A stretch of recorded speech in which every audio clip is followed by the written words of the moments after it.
In the beginning, there was nothing. Neither good or evil existed. But with the appearance of man, everything changed. Blood, war, and suffering became man's constant companions. But so did fame, wealth, and success. With the appearance of some nations, progress was redefined. And it was this progress that they spread it everywhere. But it was not always to remain so. Darkness overtook the world and much changed around us. But we remained true to our principles and gods. The seers were consulted, and if nothing changed, our future would be dark and cruel. But this is unacceptable. And so it's now up to us alone to save Britannia.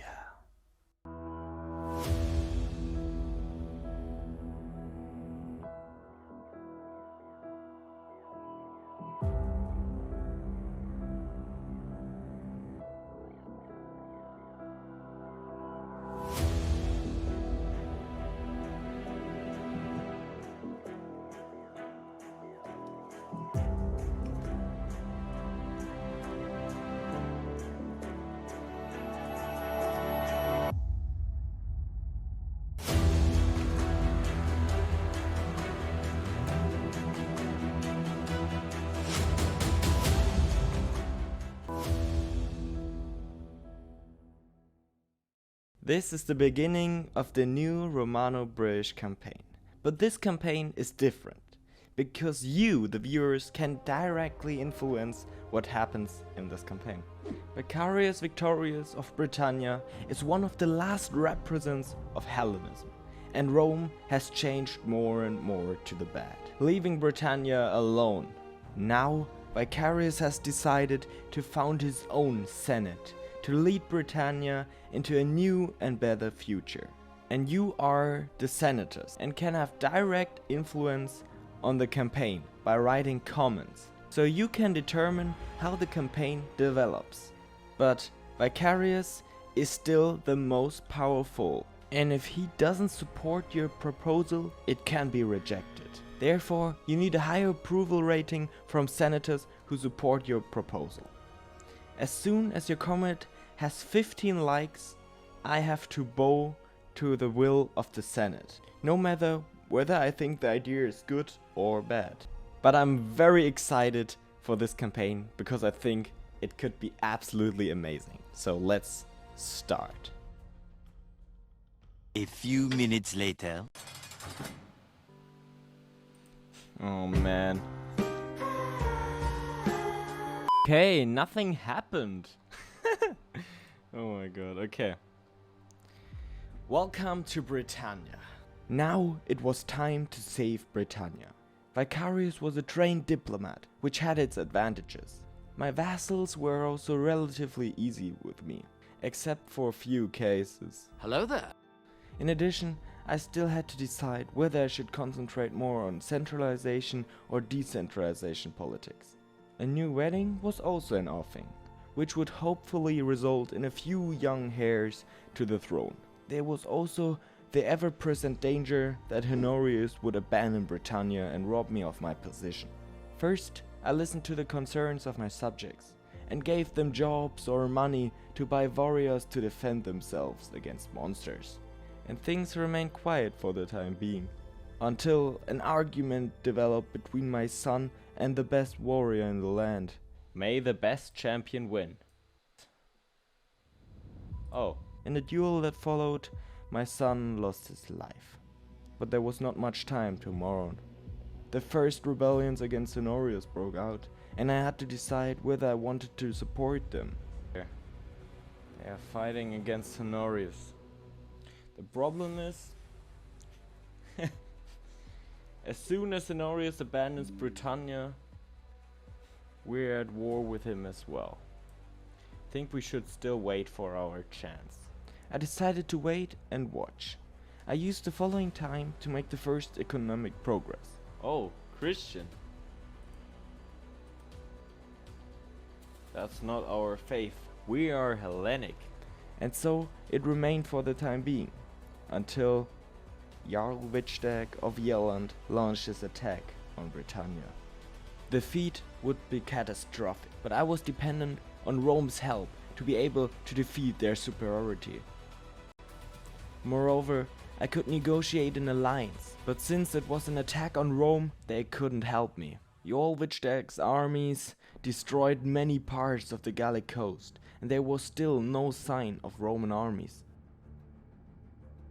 After a long wait, a letter from Honorius suddenly arrived. At first, I thought he wanted to give up Britannia, but it was an invitation to his council. Okay. I was a bit in shock. I just thought we had to fight for Britannia because he wants to abandon it.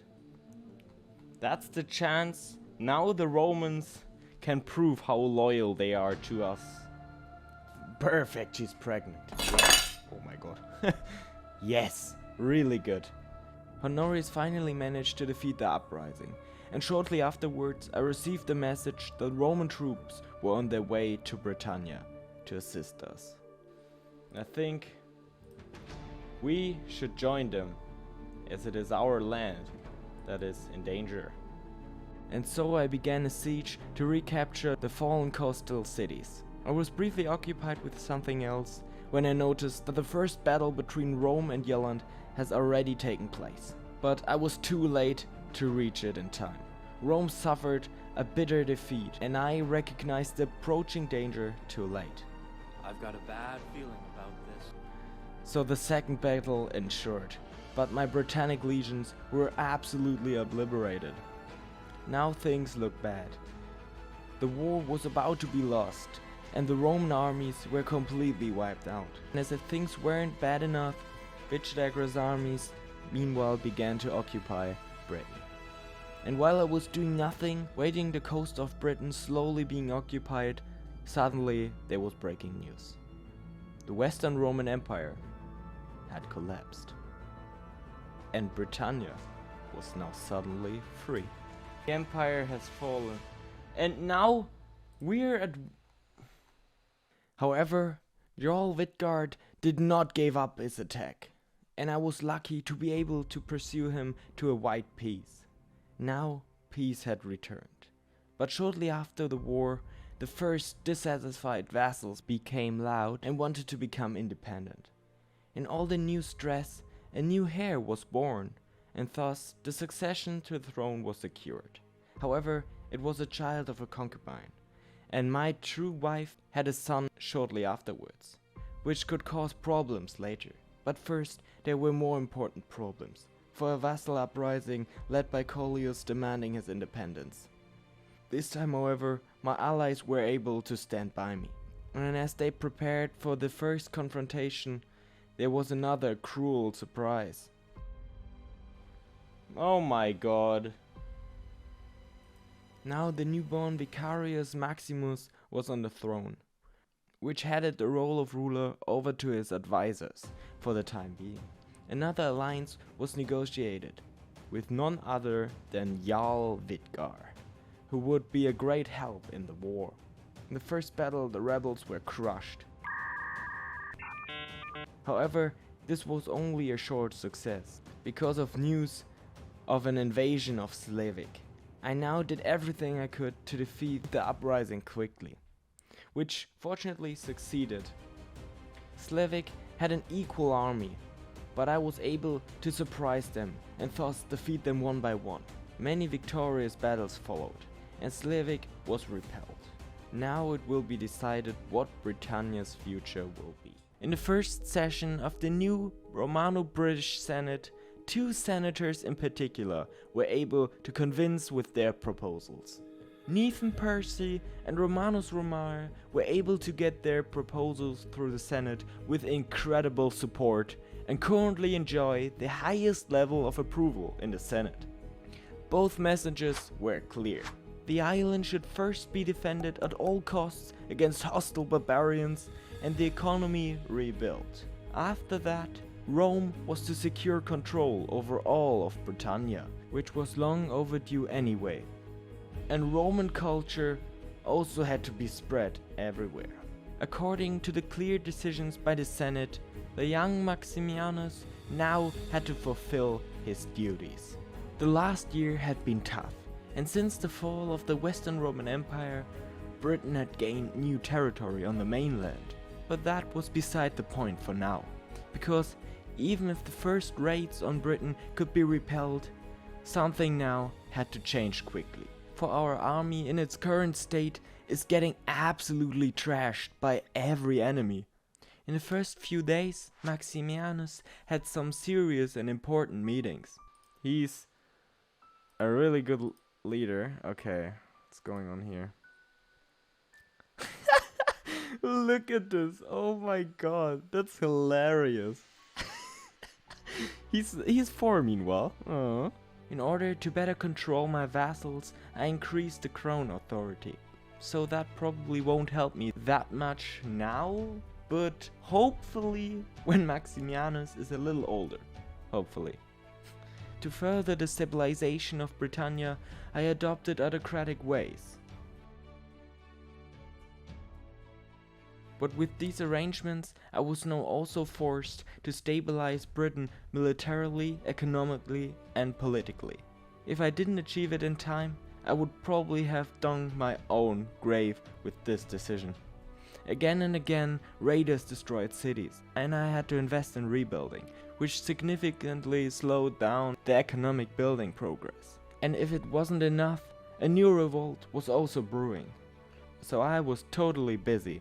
I stripped the vassals captured by the revolt of their titles and demanded that some others convert to the true Roman faith in order to bring more stability to the country.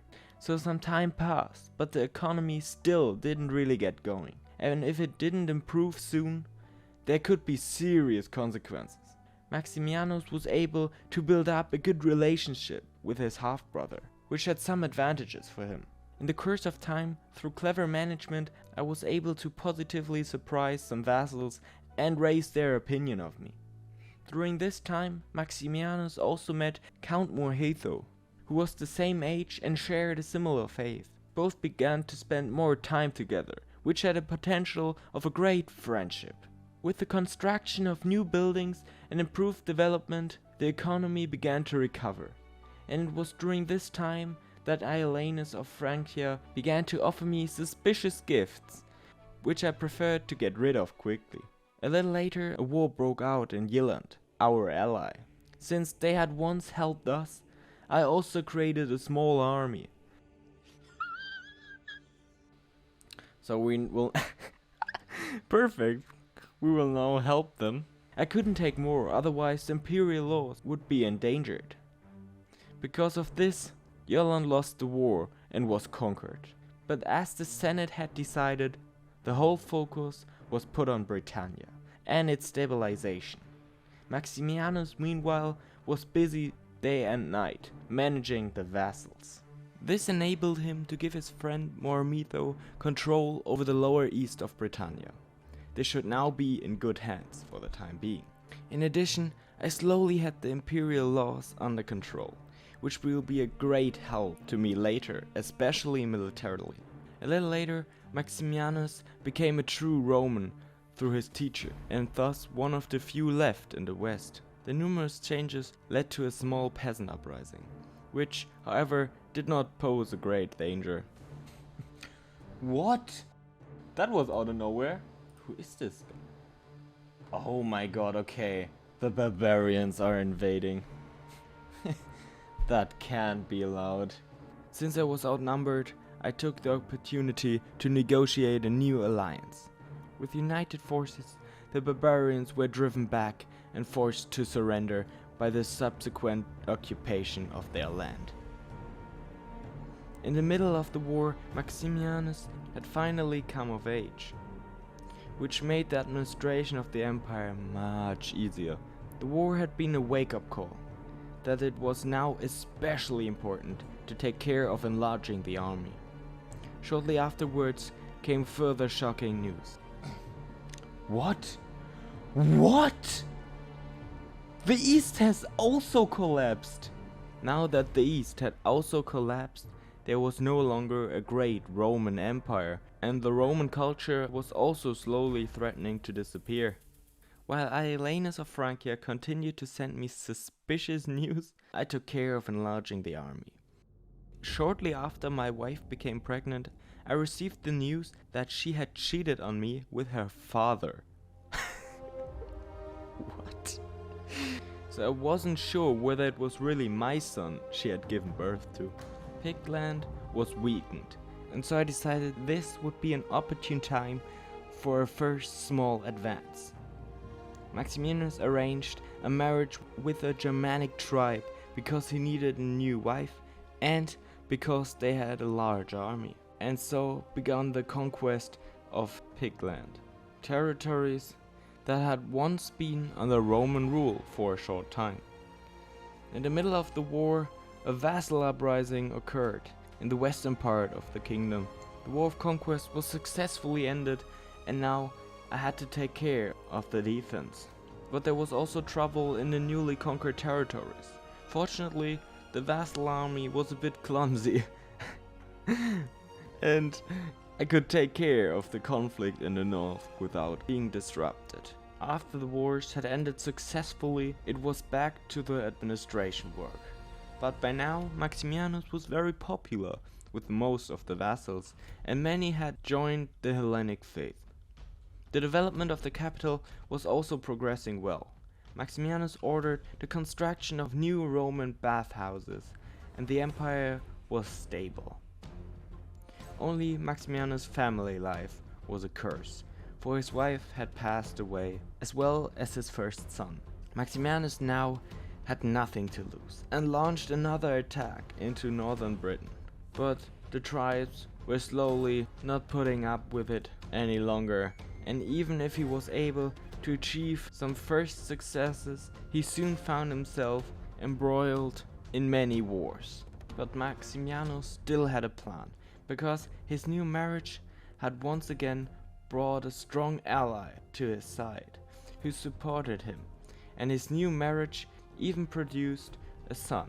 Another meeting in the Senate has taken place. For the first time, opinions differ on war or peace. But among all the proposals, the Amazing and Arishak are the clear favorites. With equal support, their proposals are accepted, and it's now a matter of implementing them. After the fall of the Eastern Roman Empire, the Hunnic Empire was the greatest threat to the north. Although, I must say, I find it somewhat ridiculous that they can suddenly be so stable, because I have experienced quite different things in the past. Constantinople was now only guarded by one soldier. Nice army, bro. Nice army. Hey, not bad. You're doing well. One night. Why not? And in Africa, Carthage has gained its independence. So the world was going crazy, and things were not better in Britannia. Maximianus was at war with Pigland, whereupon he was declared war by two other tribes who wanted to defend their homeland. Now that Maximianus' allies had arrived, the Roman troops went on the attack. Progress was made quickly. Guys, we're attacking. Please follow me. Nope. Guys? But then our allies suddenly left us. Bye, have a great time. Because they had conflicts in their own country. However, Maximianus also made progress on his own. And when a small part of my allies returned, victory became more and more likely. Until suddenly a gift arrived from a vassal in the north. Uh-oh, the gift, oh god. Oh no, oh my god, no, we're dying. Why? You have rejected every single gift from Aurelius of Francia, and now you're falling in the trap of this lady? Hello there. God damn it. But faith meant well for me. Oh my god, I survived! I freaking survived. How is that possible? I thought I would die right there. Oh my god, how much positive traits. That's insane. Afterwards, the war against Pigland was won, and it was now important to concentrate strongly on increasing the size of the army and further improving the economy. I wanted to avoid wars for the time being, in order to boost Britannia's economy. The next warlike targets would be the Isle of Man and then Ireland, so that Pigland could be taken from two sides. But it was not going to be that easy. The newly conquered territories were given to Romans in order to spread Roman culture on the island. It was also important to get some money again. Suddenly, everything changed.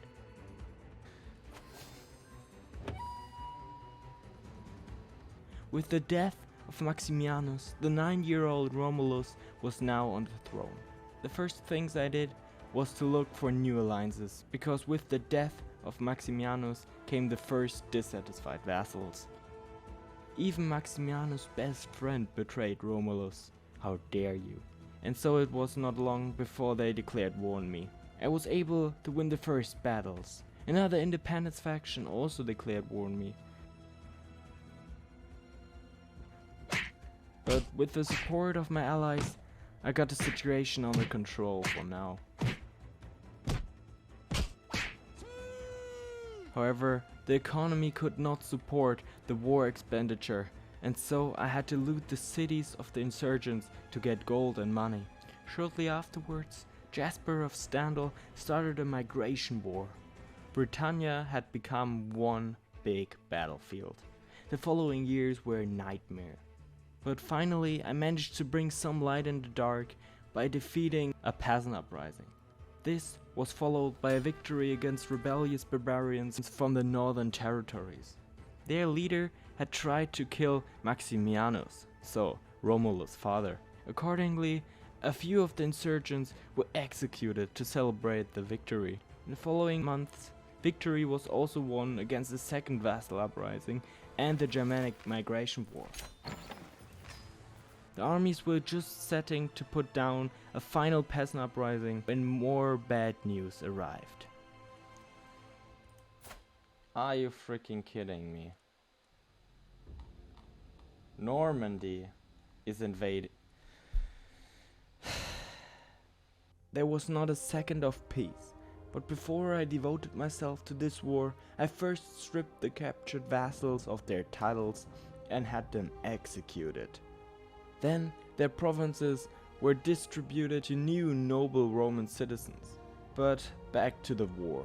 I quickly put down the peasant uprising and prepared to intercept with the Germanic warriors. However, soon I had far bigger problems than the invaders.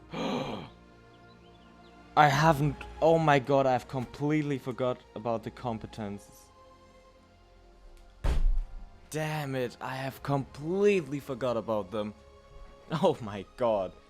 Because of this oversight, the economy completely collapsed. After more bloody battles and the help of my allies, I managed to steal their banner and then put them to flight. Peace finally reigned again, and I could care about the remaining vassals in the dungeon. Our faith was also slowly regaining importance. The peace did not last long, however. Once again, Britannia fell victim to a war of migration. The capital was almost sacked, but I was able to prevent that and drive the attackers away. Peasant uprisings were meanwhile the least of my worries. In the north, there were always problems, as some vassals did not agree with their new rulers. The first good news was a son named Aurelius. He should become a warrior who would put a stop to the barbarians. But as so often happens, the next war was just around the corner, whereby some barbarians had been trying to get into Britannia for generations now. But this time too, I was able to stop them. However, if things continued like this, the economy would never really recover. While I was busy repelling invasions, other problems had arisen. These I noticed when I was suddenly attacked by a united Ireland, which had also allied itself with Pigland against me. Weakened by the previous wars, I lost the war and my best commander in the battles that followed. They took my wife. Oh my god. And our best warrior, the gladiator, died. No. What? That's so sad, man. I loved him. He was a really cool dude. Fortunately, I did not lose any land, but they took my wife and destroyed our honor. A little later, news reached me that my wife had died, probably killed by the barbarians. I worked hard to make all the cities Roman and to spread the faith. A short time later, there were attacks again from the north, and a vassal also rebelled. Romulus was so weakened that he died during the war, and Aurelius, who had just come of age, ascended the throne. Aurelius quickly managed to bring the war under control, but while one ended, the other began. Aurelius, leading his army himself, defeated the rebellious vassals and fought fierce battles against Pigland, which triggered wars again and again. This cannot go on, however, as every week the senators came together to discuss the future of Britannia. Among all the proposals, those of Leonidas Imperialis and Aristarch were the only ones that extended the 15 leagues and were now being implemented. The focus was now on raising military competence to the highest level, in order to improve defense. In addition, the coastal cities were to be fortified, to hold off attackers even longer. And last but not least, the vassal problem had to be solved, so that these were no longer a problem, at least for the time being. So there was a lot to do. Okay, let's go. Oh man.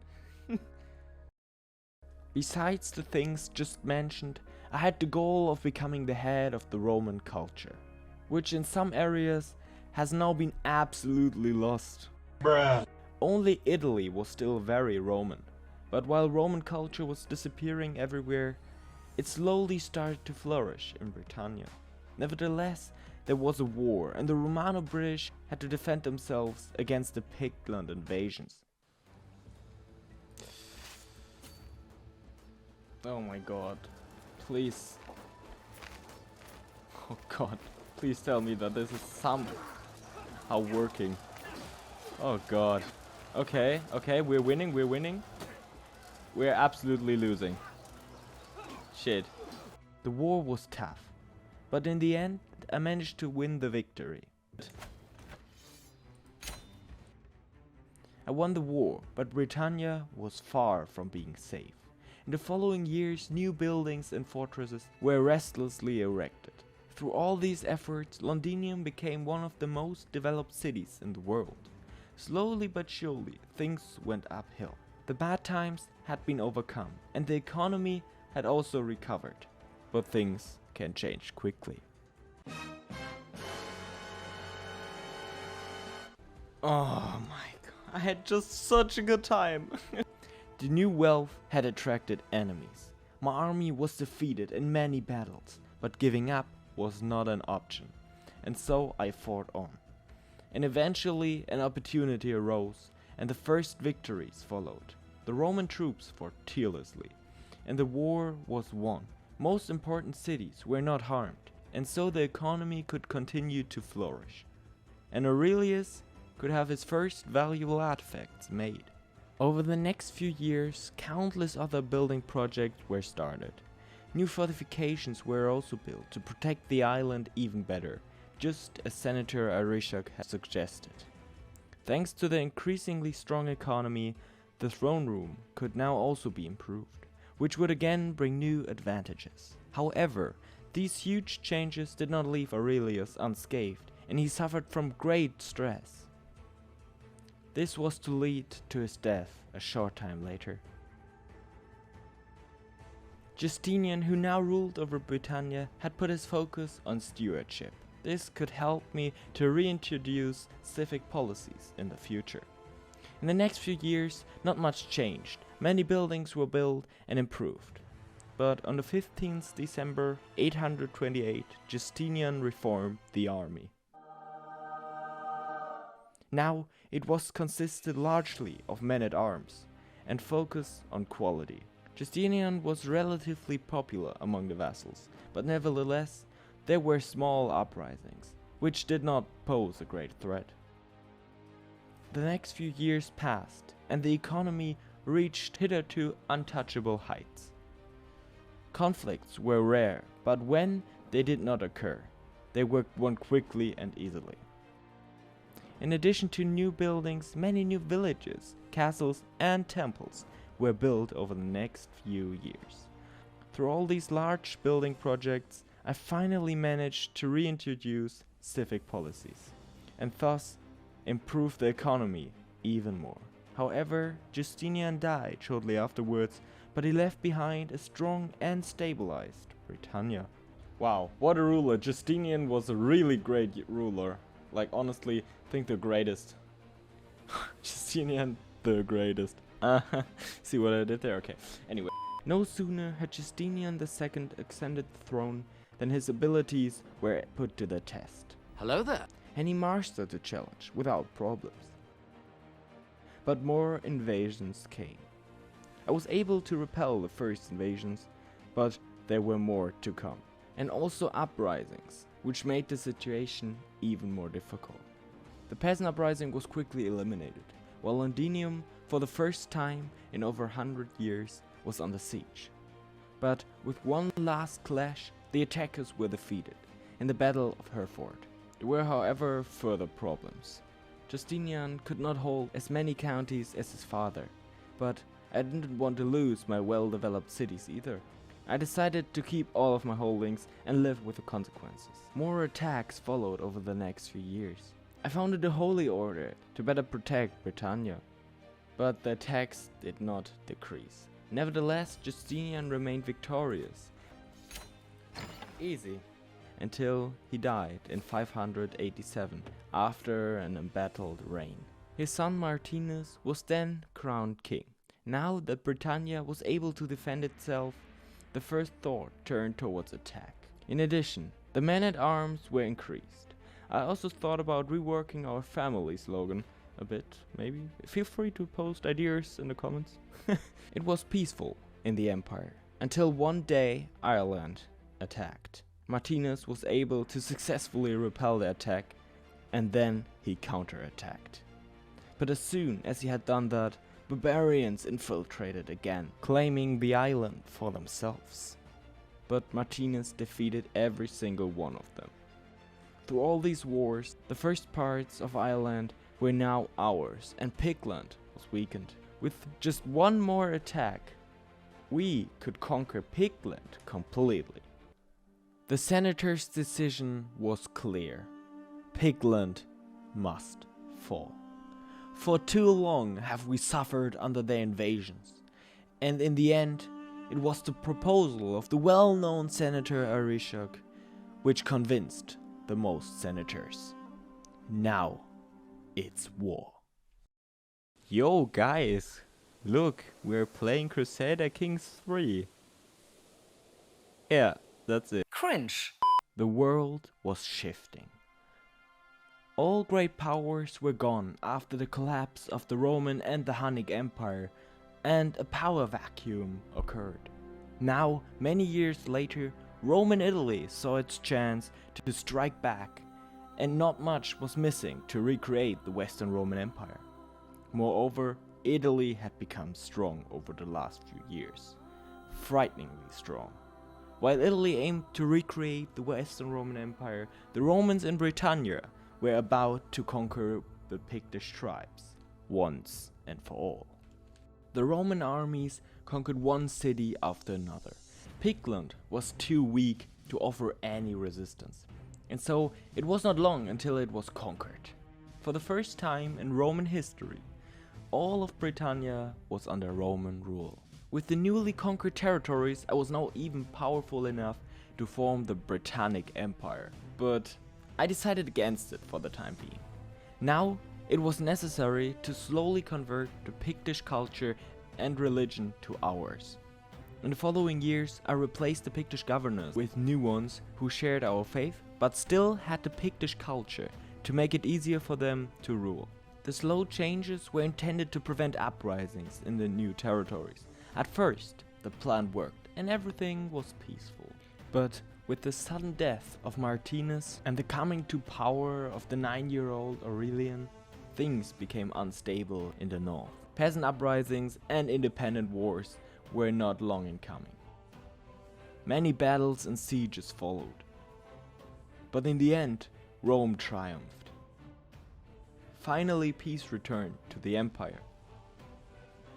Aurelian removed the rebellious vassals and replaced them with Roman vassals, who were now to enforce Roman faith and culture without mercy. Of course, the barbarians had also noticed that the child was now in power, but the Roman army was now so strong that the first invaders were completely routed in the first battle, which deterred the other tribes from attacking themselves. And so things remained quiet for the next few years. And Aurelian had his first promising son. The inheritance was secured. And so I now continued to look after the economy, as usual. Rarely hostile Germanic tribes came, but these were eliminated without problems. In order to keep it that way, the army was enlarged again and again. And so time passed. Rome was still the most powerful city. So much for the crisis. I mean, they're doing really well. Look at that. They're fine. Crisis. Yeah, for sure. In the meantime, Egypt was about to become the next superpower. Their empire stretched from Egypt to Carthage and up to Gaul. In Britannia, there were minor uprisings, which had not happened for a long time. But these were no major problems. Next up were further conquests in Ireland, which were successfully completed. Shortly afterwards came a desperate counterattack by Irish tribes, but the situation was clearly decided by one battle, as so often. And I directly counterattacked again. And after the next battle, almost all of Ireland was under Roman control. Which I quickly changed, of course.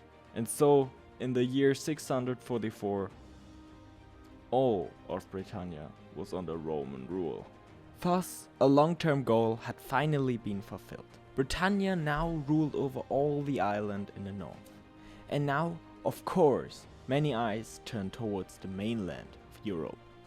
But first, I had to secure the new territories and see how things would develop. Over the next few months, Ireland rapidly had smaller uprisings, but beyond that, England was stable. To celebrate the success of this conquest, Aurelian organized gladiator fights in Londinium, and also Hellenism had spread very well. Britannia was shining like never before. In the east, however, the Muslim invasion had begun, and Constantinople had already fallen. Aurelian decided to make the first minor push into Europe, as he held a claim on Brittany. Finally, I changed the family motto to Vincere Bella, which means to win the wars. The world is changing, and the future is uncertain.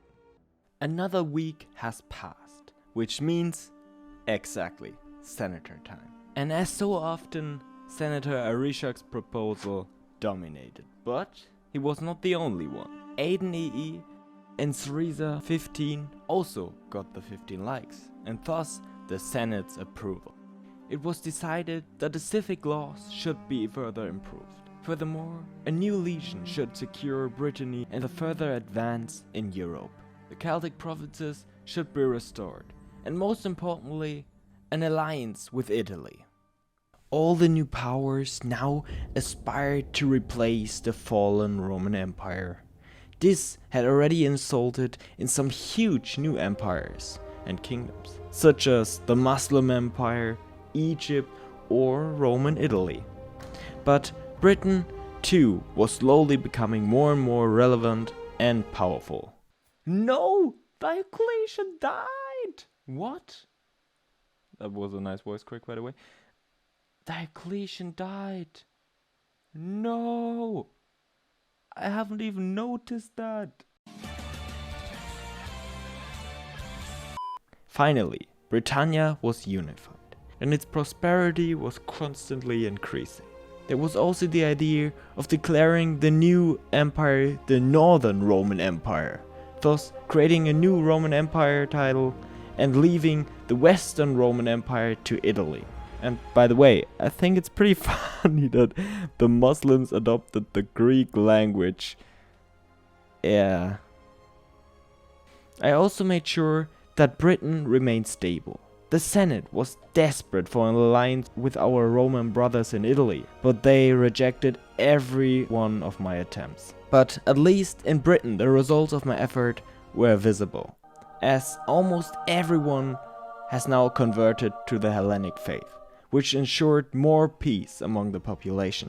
I continued with building new buildings in my cities, because I wanted the economy to be powerful enough to support large wars in the future. Of course, I did the same in the northern territories, as the economy up there wasn't the strongest. The Roman population in Britannia was very happy how things developed. Suddenly, I got a very sus offer from the Egyptian king. But what I found much worse was that it was dressed very imperially, which is really only proper for us, the true Romans. But in my current situation, I couldn't do anything against him. And that had to change as soon as possible. That's why I started to invest more in my trade node. And along the way, I searched for Aurelian's helmet. And after a long search, I found it.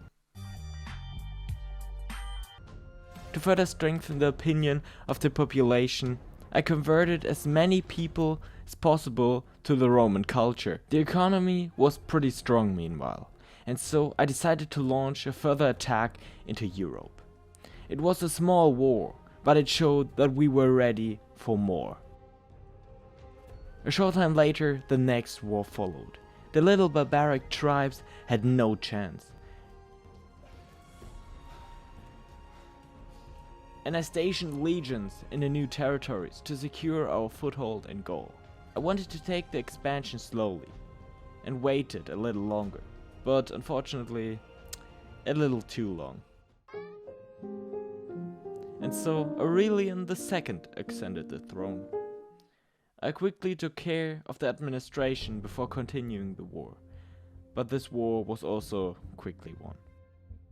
Once again, I reinforced the new territories with legions, and so time went on.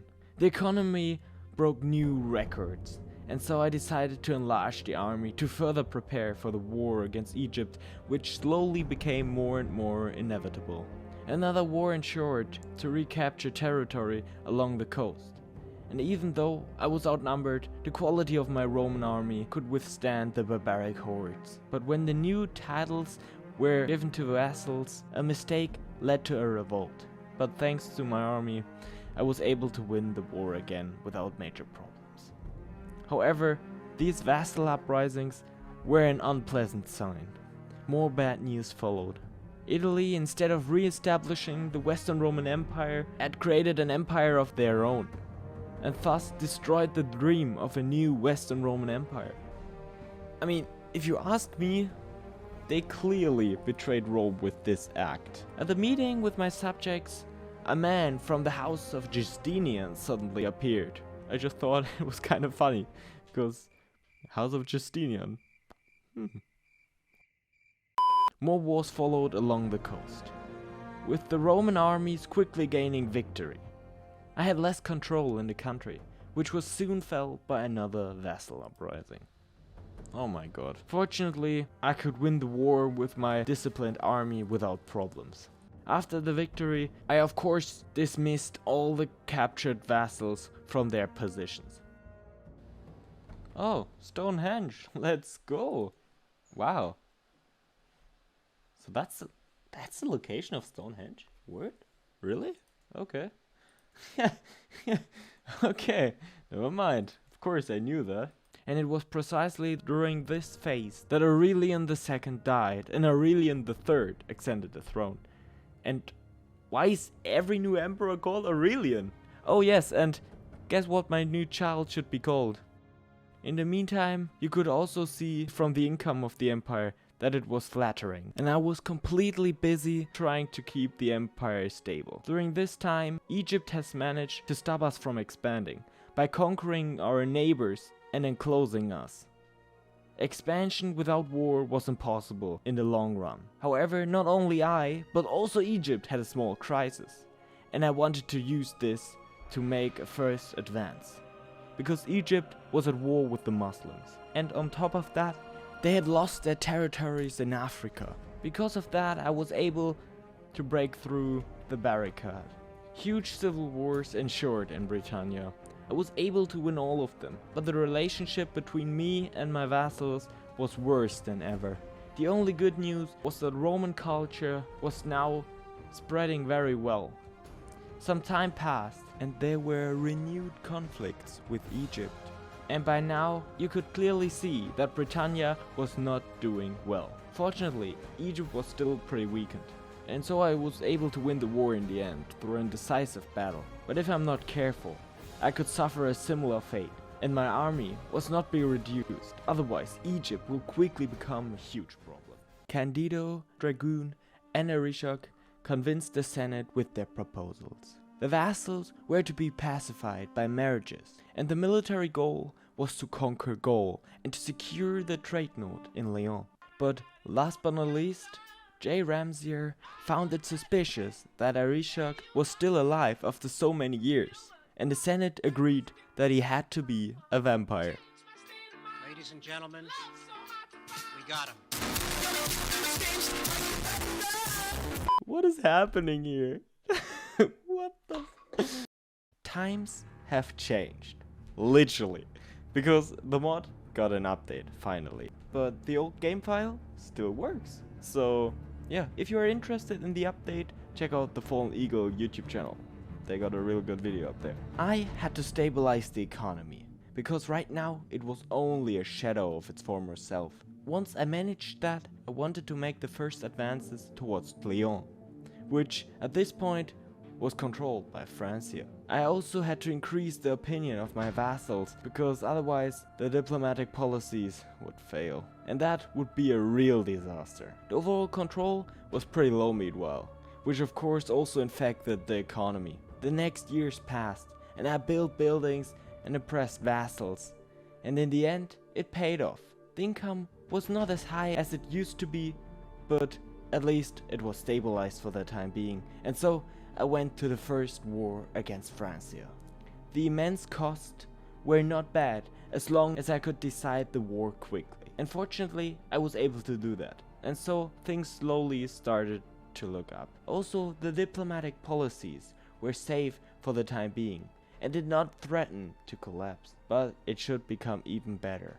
Egypt had collapsed further, and they had just lost the European part of their empire. I immediately took advantage of this and started a campaign against Austrasia, which now controlled Egypt's fallen areas. I could win a decisive victory, and so my control and influence grew steadily in Gaul. Likewise, I continued developing my cities and further strengthened the economy, only to continue my conquest in Gaul a little later. Slowly but surely, Gaul became a solid part of my empire.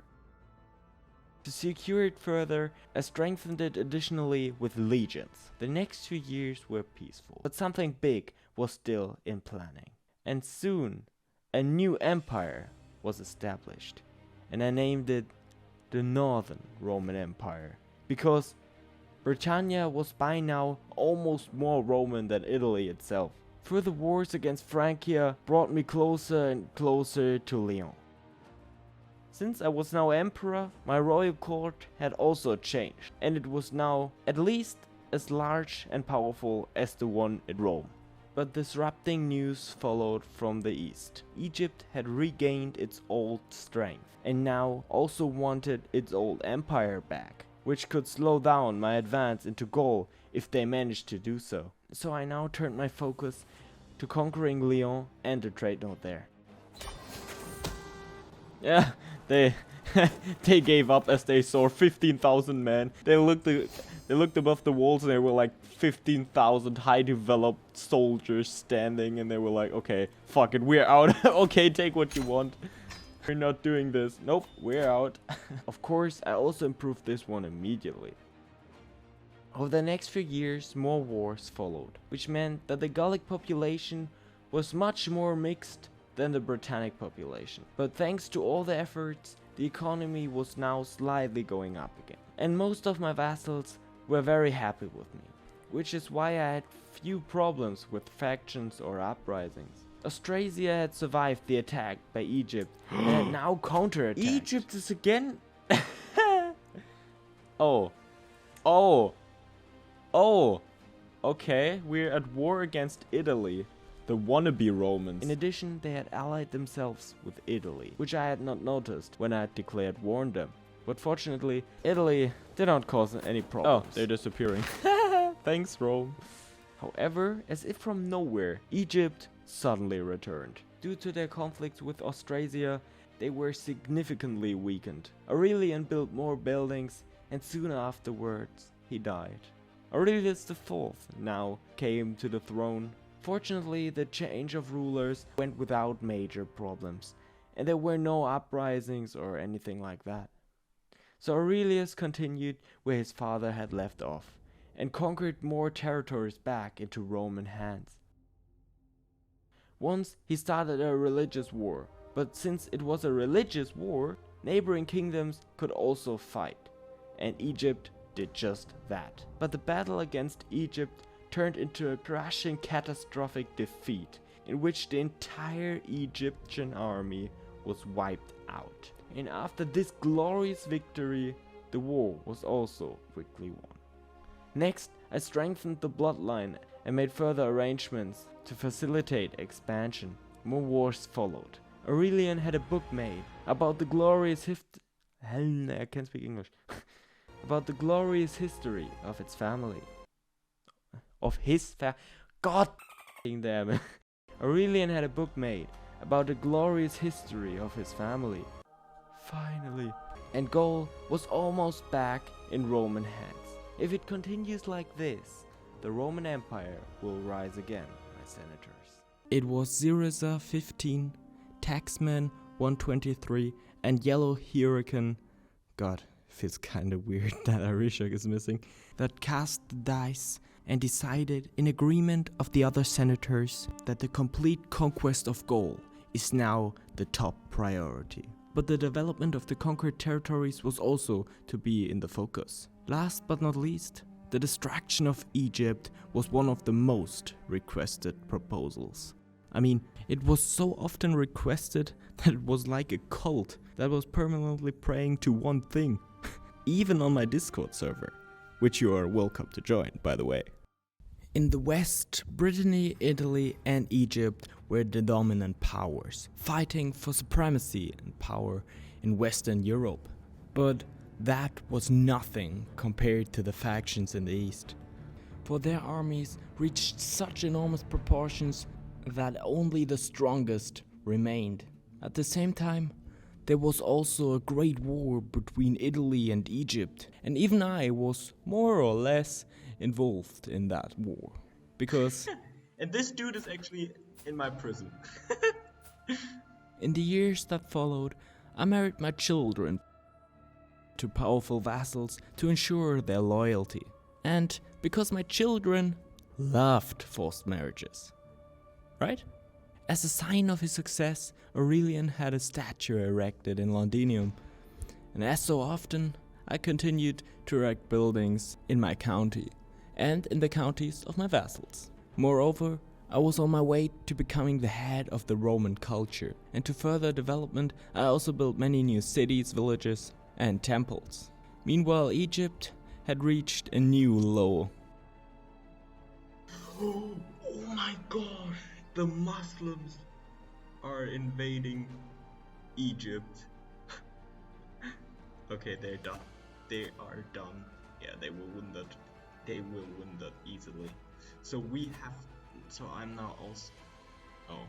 Of course, I couldn't pass up this opportunity. Oh gosh, yes! I advanced quickly. which is not surprising given Egypt's situation.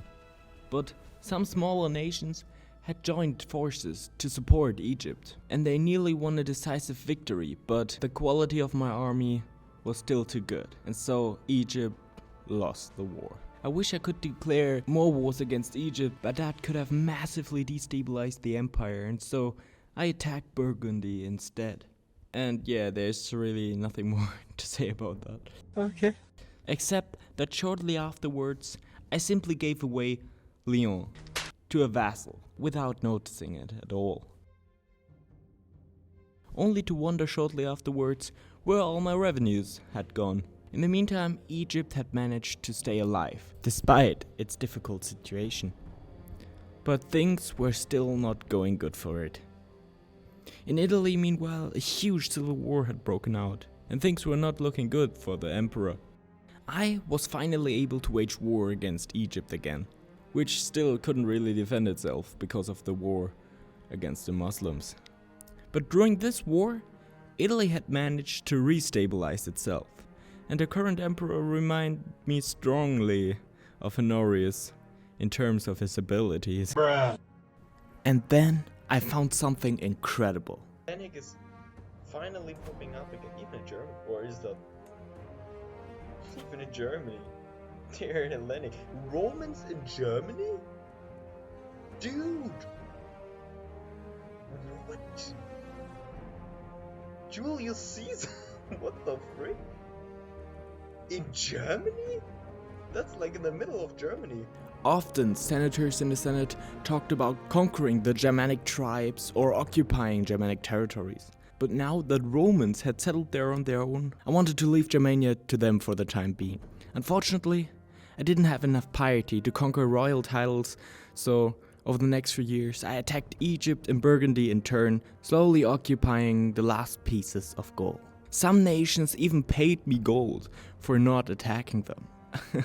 Egypt had meanwhile actually managed to repel the Muslim invasion. I set up the first expansion towards Germania in order to drive them out of Gaul as well. In addition, I was now finally the head of the Roman culture and used it to introduce a few changes, which enabled me to conquer several kingdom titles with one ruler. In further wars against Egypt, there were always major battles from which the legions emerged victorious. But while I conquered more and more of Egypt, Egypt itself spread further and further along the coast of Spain, which made it hard to push Egypt out of Europe. After some time, I had the choice of supplying Londinium with bread and improving the opinion of the people. But why spend bread in Londinium when you can do the same thing in the whole empire for a relaxed 14,000 gold? I mean, guys. Now I had to wait until I could do something again, but believe me, it was worth it. Our Roman friends in Germania were doing well, defending their empire against other German tribes. So Aurelian's last days passed, and he died of alcohol at the age of 70. Thus, Aurelian V was crowned emperor, but because of his young age, the boy's future is uncertain. The young emperor tried his best, but factions quickly formed which wanted to destroy the boy's reign before it even started. Realizing that a civil war was becoming more and more unavoidable, Aurelian enlarged the army and prepared for the worst. And so the uprisings of the 8th century broke out soon after. Fortunately, Britannia was not badly affected, and so control was quickly restored there, and at the same time, one of the uprisings was completely put down. After that, I turned my focus on Gaul, and was able to achieve victory after further battles. After I got married, I tried to conjure up the first children. Time to make some children. 1, 2, 3. Okay. Oh my god, I was paused. Okay, again. 1, 2, 3. Pregnant. Let's go. Oh. More wars followed in the next few years, and my empire grew and grew. Not much was left until I had reconquered all of Gaul.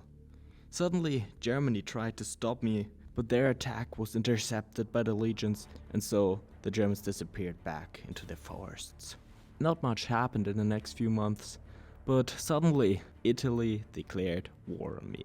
And so many sieges and battles followed. Fortunately, I was able to wipe out the widespread enemy legions almost one by one, and thus suffered hardly any losses. And so, after a few years of war, I could claim the victory. But I did not let them get away with that. And so, I declared war and reclaimed Italy and all the Roman population. Battles and sieges followed. After some years, I succeeded in conquering Mediolanum, and shortly afterwards, advanced as far as Ravenna. After the city had fallen, Italy surrendered, and Rome, the eternal city, was back in our hands, as it should be. Aurelian built new universities and held games to celebrate the reconquest of Rome. Moldy cheese, tacky, and arishok have received the approval of the Senate, and it was decided that the conquering wasn't done yet. The Senate agreed that we should use our advantage to reclaim the Western Roman Empire and also to reconquer Constantinople from the Muslims. To secure the northern frontier, the Senate suggested an alliance with the Romans in Germany. Let's go! The very first thing I did was to negotiate an alliance with the Romans in Germany. Are you fucking kidding me? Furthermore, I could happily conclude that the other Romans also turned against Egypt. Aegyptus telendia est! Aegyptus telendia est! Oh my god. Meanwhile, much had changed. The Hunnic Empire also went extinct, although they somehow still existed.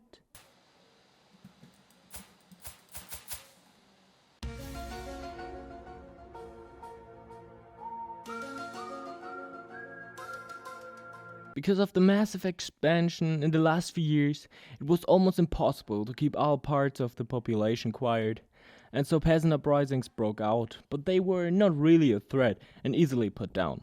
In fact, the uprising was so unimportant to Aurelian that he simply commissioned new universities, instead of dealing with the latest news of the uprising. Couldn't care less. The news was probably 1 or 2 weeks delayed anyway, so yeah. I'm trying, man, okay? I'm trying. After the whole situation cooled down, I campaigned against Egypt again, and occasionally I helped the Romans in Germania to strengthen their power and expand their little empire. Well, more like their little duchy, I guess. I put some effort in stabilizing the empire in Italy by converting as many of my vassals as possible to the Hellenic faith. When I felt that the empire should be stable, I made the first little advance into Spain. That's quite big. Impressive. And also drove the Germans behind the Rhine frontier. But I didn't stop there. I also freed almost all of Italy, and only a small Burgundian region remained. At least, officially. Then I spent some time again managing my vassals and building buildings. But while managing my vassals, I made a critical mistake. And before I understood what I had done, I found myself in the biggest vassal uprising I ever witnessed. LOL. What the fuck? I just wanted to oh my god. Even Britannia, what? I just wanted to... I think I missed something somewhere because I just wanted to strip someone of his title and thought like, oh, okay, no problem. But that escalated quickly, dude. That escalated quickly.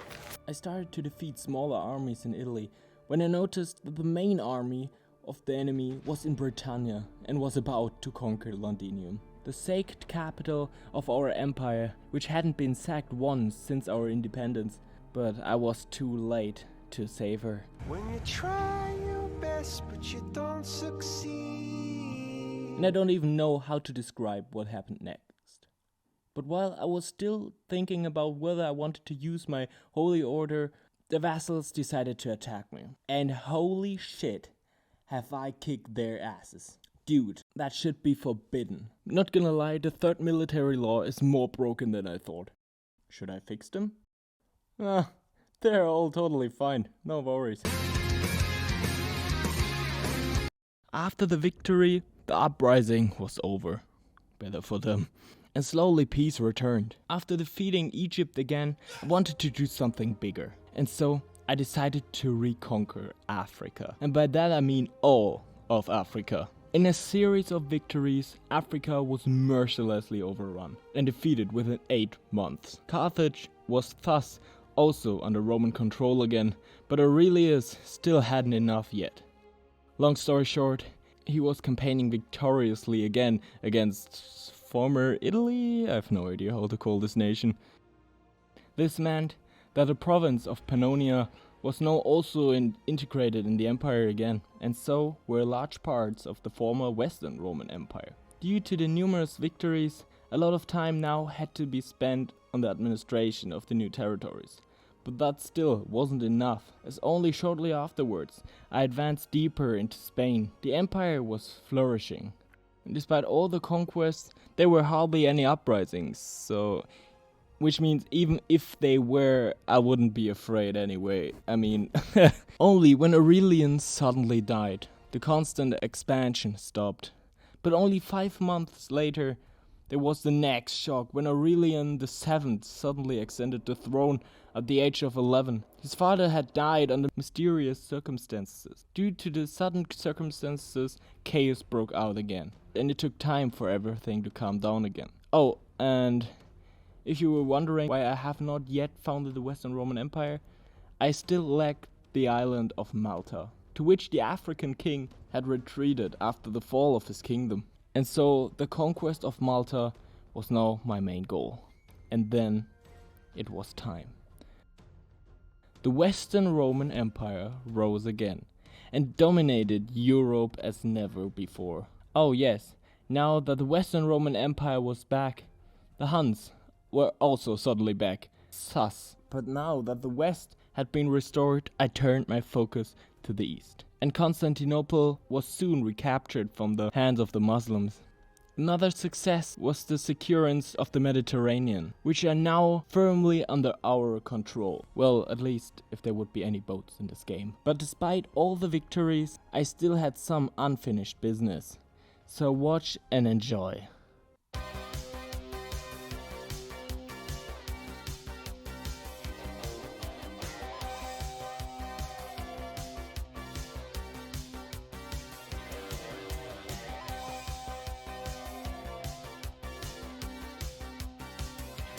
Push it to the limit.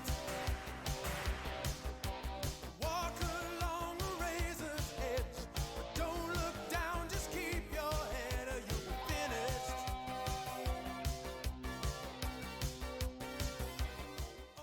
Egypt had fallen, and we had our glorious revenge.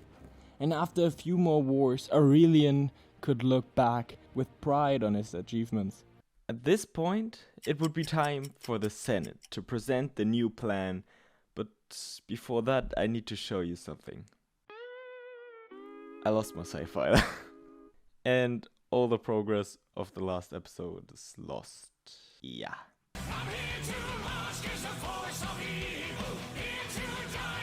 Carlos Eduardo Arishok, an emperor of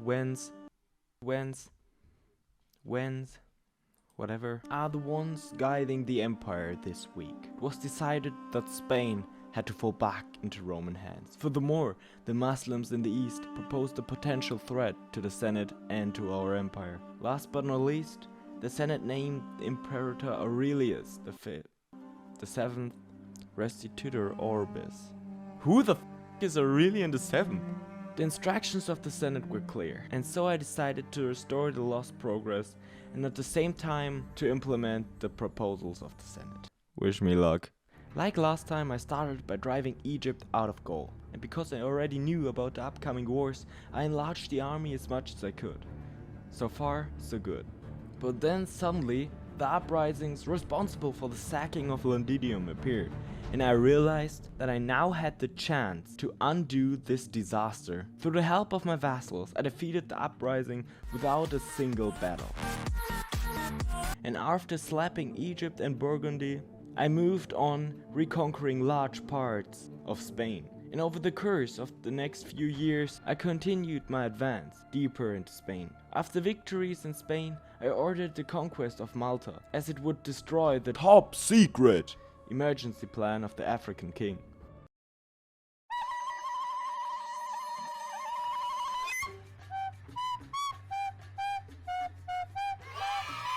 Now that I had destroyed the top secret emergency plan, I could sail comfortably to Africa and conquer it without hesitation. Then I took the time to play some farming simulator. When I had enough, I came back to wage wars against Spain. Some vassals saw their chance in this war and attacked me, but I remained with a cool head and defeated them one by one, until Spain was almost completely conquered. The empire looked glorious, and so I decided to include the first characters from the community. To explain, on my Discord server, which you are also welcome to join, anyone who wants can choose an in-game character to be named after them.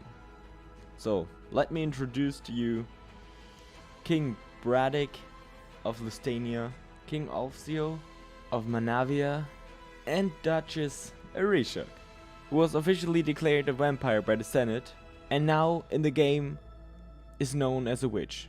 I don't know if I should be amazed or scared by that.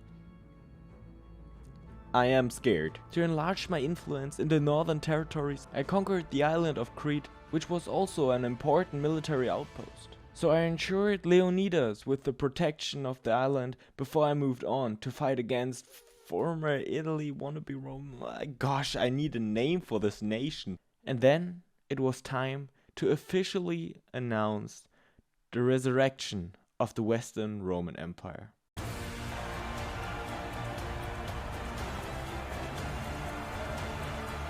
I just noticed that I skipped the murder of Aurelian III. Anyway, guys, the Western Roman Empire is back, along with some invasions. After securing the empire from any potential threats in Germania, I sailed to conquer the kings of the desert. Not again, please. And making the cult proud. That's no cult, that's the way of life. Whatever. Egypt was conquered, but during my absence, some territories in the west went out of control. And so, years of war followed, and countless battles were fought. Peasants and vassals tried to stop me, but these fools didn't stand a chance. And so the uprisings were put down. Not Cardo the Elder was put in charge of Alexandria. Furthermore, I made sure that only loyal vassals remained. And then, I had the honor of re-establishing the Roman Empire. But the conquest didn't stop there. In a series of wars, Asia, Pontus, and parts of Greece were conquered for the empire. Glory to Rome. The empire has expanded well, but now that it has barely any military enemies, it threatens more and more to destroy itself. The discussions about the right religion is bigger than ever before, and the opinion on where to expand distinguish more and more. And this week, the Senate agreed on Joey Licus, who proposed to expand to Scandinavia and furthermore to profit from their warriors. Prepare for impressive and highly motivated content and peak commentary. Hey, let's go. Okay. No, I think everything's working. If I sound a bit tired, it's 5 a.m. Don't ask why, I don't know either. Yeah, anyway. Rome needs us. Here in, north, west, east, south. In the south, Libya has grown. They're huge. A lot has happened, but there was one thing I forgot to tell you all. All the prisoners from the last wars were mercilessly executed, and Aurelian now has a Total kill count of 156 people. That's also the reason why nearly everyone hates him now. Yeah. Oh, also children. Oh my god. Oh my god. Oh, okay, they're Muslims. Then it's not. Oh no, just kidding. Just YouTube will cancel me if I say that. Meanwhile, there were so many weird things going on. Not Cadu the Elder had left Egypt to live on some weird English isles. Excuse me, what the But on his wish, Alexandria was renamed in Aurelaxia, however you pronounce it. Do you remember what I told you about Arishok last time? And Duchess Arishok, who was officially declared a vampire by the Senate, and now in the game is known as a witch.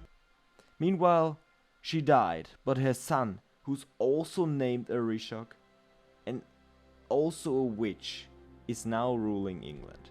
Coincidence? I think not. I think the game wants to tell me something. Since I'm back in charge of the empire, I must take care of the administration of the individual provinces, which is really exhausting in the long run. But I'm afraid to entrust this task to the Senate, because I don't really trust them. Sorry guys. In the following, I stripped some Muslim vassals of their titles and made the eastern provinces more politically stable. But the whole thing turned out to escalate in a minor uprising. But nothing too dangerous. After the situation cooled down, new vassals were given control over the eastern provinces.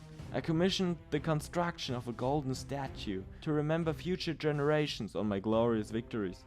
Then I gave Count Lothar of Malta, who had done a good job the last few years, the control over the Duchy of Sicily.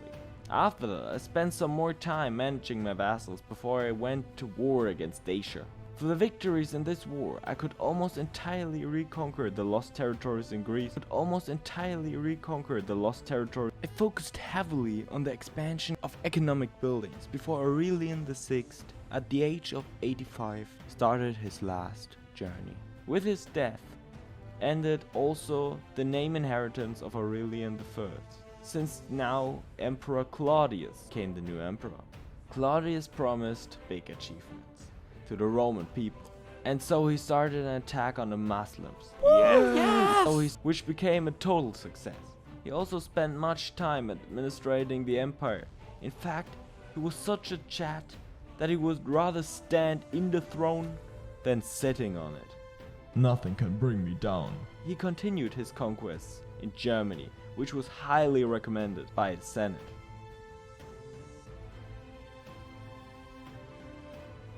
After the successful campaign in Germany, I granted Queen Octavia the kingdom of Ascania.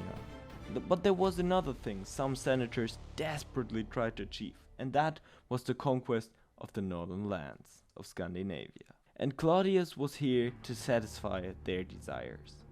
In several large campaigns, large parts of Scandinavia were conquered and subjugated, and so Claudius could crown himself with great success before he finally died at the age of 69. More wars and far too much administration work followed in the years to come. I conquered more parts of Arabia and advanced deeper into Germania. Everything went well until the rule now continued under Cornelius II, and despite many changes of rulers, the empire was shining like never before. A few more times I expanded to the north, Scandinavia and Germania. The empire was secure. Hello there. Moe and Arishok are the ones that convinced the Senate this week. Moe wanted to follow in Alexander's footsteps and proposed a plan to conquer Persia and Mesopotamia. Arishok, meanwhile, advocated for peace, and at the same time he announced his retirement. Oh wait, he's actually not dead. And then there was JZHP, who just wanted the episode to continue. Speaking of which, 65 likes on a random comment or the next episode will definitely be the last. Hello there, my friends.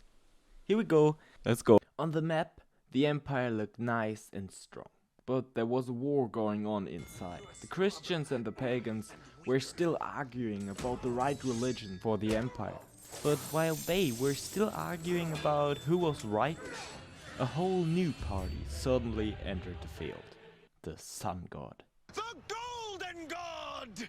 And there was another major problem. The emperor had no heirs except one daughter. Hello there. And she, becoming emperor, as the first woman ever, could end up in huge civil wars. I was managing my vassals when suddenly Gothic. Through this I also realized how far Roman culture had been pushed back in the last decades.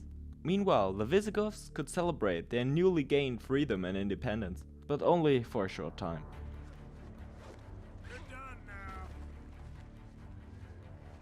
To honor Arishok, I built a golden statue in the capital of Britannia. Despite the strength of the empire, northern Vikings tried their best to free their lost land. Long story short, they had no chance. I took my revenge by conquering the last pieces of their land. The next years were quite peaceful, but then I decided that it was time to start war against the eastern kingdoms, and following in Alexander's footstep as the Senate wanted. The war was won quickly, and I laid high focus on giving newly conquered territories to Roman officers to further the spread of Roman culture, because another reason for riots and uprisings are vassals with different culture and religion, which is why I tried to eliminate or converting them right from the beginning. More wars pushing deeper into Persia followed.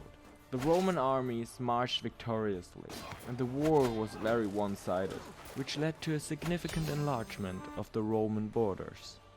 And later I realized that the Britons started to colonize again.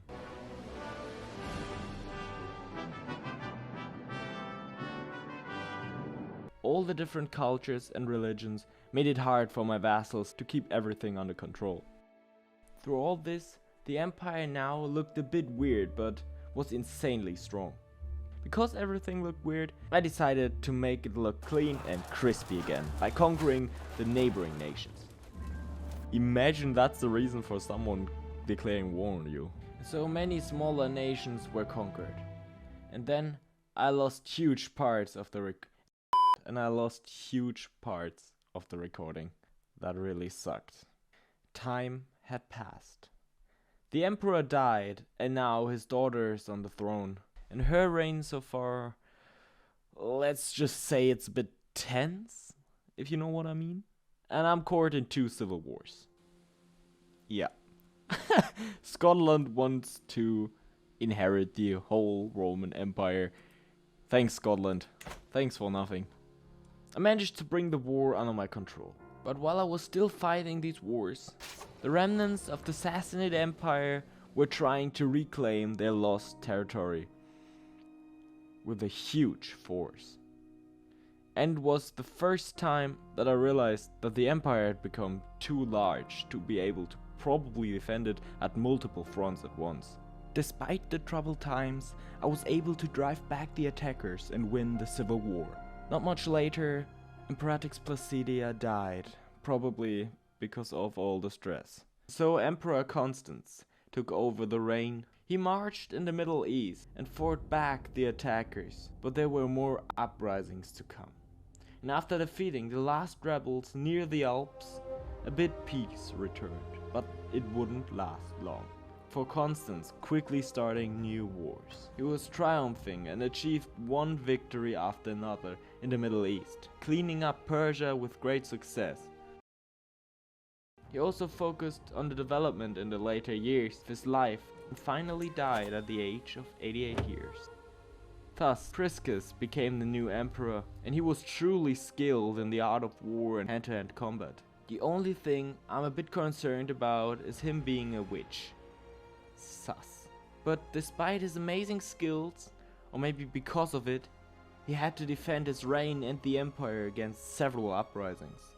Once that was done, he turned his focus on the last Germanic tribes and launched a devastating attack against many tribes at once, but at the same time also developing the conquered land and thus civilizing it. Meanwhile, the London family had grown over 2,000 living members. thus being incredibly powerful and well known. In the following years, Priscus was murdered by an unhappy vassal, and so Martinus became new emperor. Under his reign, a time of peace and quiet was created.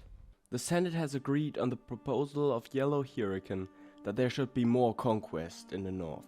And JKGCJHP, holy shit, what a name, was committed to the long-term future of the empire. Since this is the last episode, I really wanted to end the series with a bang. And you will now see if I managed. I started by converting as many vassals' children as possible to the Roman culture. But that was relatively beside the point, since I had a big rebellion breathing down my neck that threatened to erupt any moment. But with diplomatic skill and a bit of money, I managed to please them, and could further concentrate on the Romanization of the northern territories. And it was also time to start the main action of the last episode, the expansion. I wanted to conquer as much as possible, and what better way than a wall conquest? That is a mad goal, but I wanted to try. And just as I was about to get started, a civil war broke out. Seems like the money I gave them was not enough. Oh shit, here we go again. In several battles, I was able to destroy the rebellious vassals and managed to win the war. The captured vassals were stripped of their titles and were declared enemies of the state. After that, I checked on my throne room for the final time before laying all my focus on conquering. For real, I don't think I opened the throne room again for the next 2 or 3 hours. Instead, I started to conquer India and pushed in territories never seen before. What a nice animal. Wait a minute.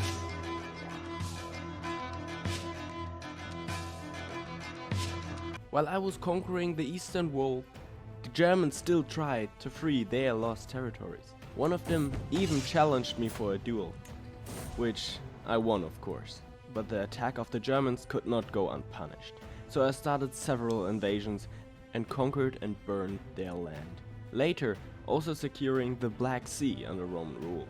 During all this time, the Numidian Empire in the south went through a crisis and collapsed in the end. And that's where I saw my opportunity to strike.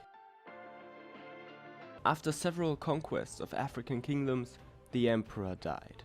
And as soon as his son was in charge, the northern uprisings began.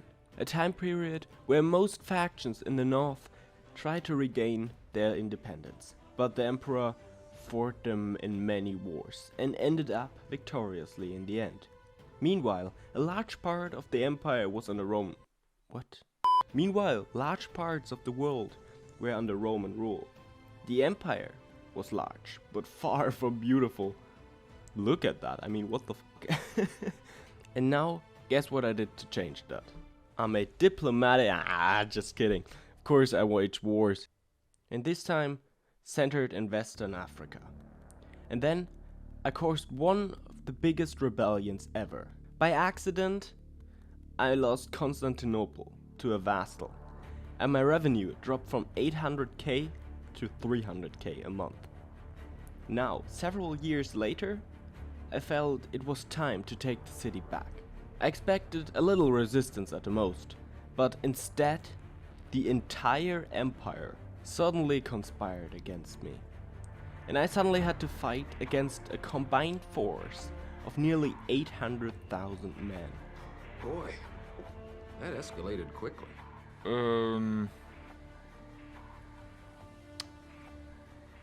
Yeah, I guess I could, oh my god. Except Arisha, oh my god, what the f***, England is best country ever.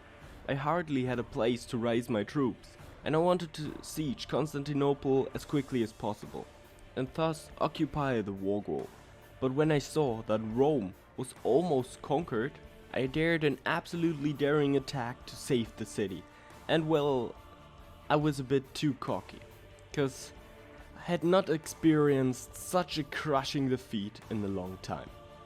Now I tried to raise all my troops and only fight individual split-off generic armies, but I absolutely failed. I still believe that I could have won the war, but at that moment I was just too confident of victory and lost. The defeat resulted in Priscus II being removed from leadership, and his son Priscus III taking control. Relations with my vassals were worse than ever after this war. I wonder why. However, I did not let this affect me and continued to conquer new regions. The next years I spent almost always fighting wars and pushing forward in new territory. Because I felt bad for Priscus II, I put him in charge of a random kingdom, but thus lost place as the head of the family. Nothing major happened, and so I continued my conquest, making really good progress, and it was at this point that I really became confident about the planned world conquest. But that was to change very soon, as rebellions started to pop up and made it hard to continue. Besides, my frame rate sunk to about 20 to 30 FPS, which also was a huge pain. And it was at this point that I entered a call with my Praetorian Guard, Babsu, which some of you already know from my Discord, to get some emotional support, because my mental health was in danger, really, which you can perhaps also see from the following conversations.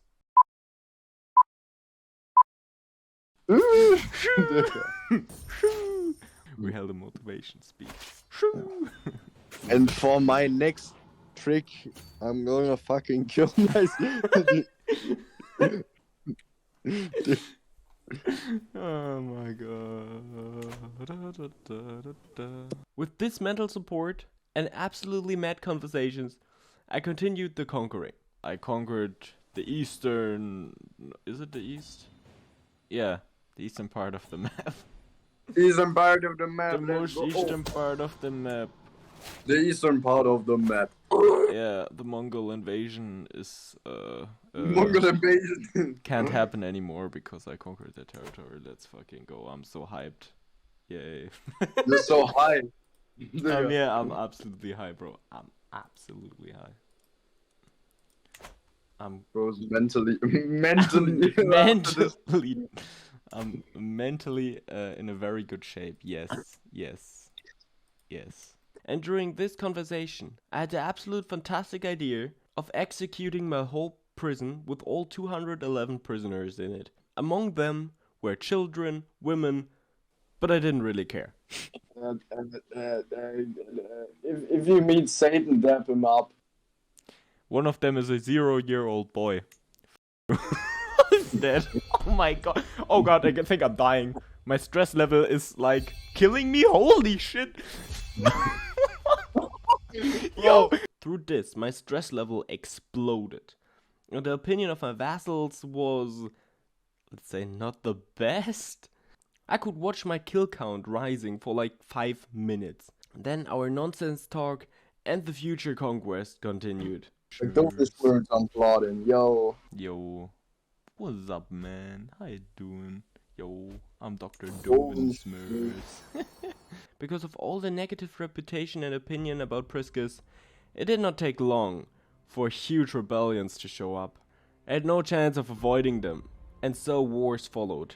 But through tough battles, which I won, I could win against the rebellious vassals. And also continuing the conquering. Years later, it was only India that was missing. But I had enough. So Babsu convinced me to play some Fortnite with him. Like, no joke, that was pretty funny. I haven't played the game for like years. And actually we won a round. Let's go. And then I got back to work, conquering the last parts that were missing. And in the end, I managed to conquer the world. Guys, it was an amazing series. And I really enjoyed the effort of some of you guys in the comments. Let me know if you want more interactive campaigns like this in the future. And thank you all very much for watching.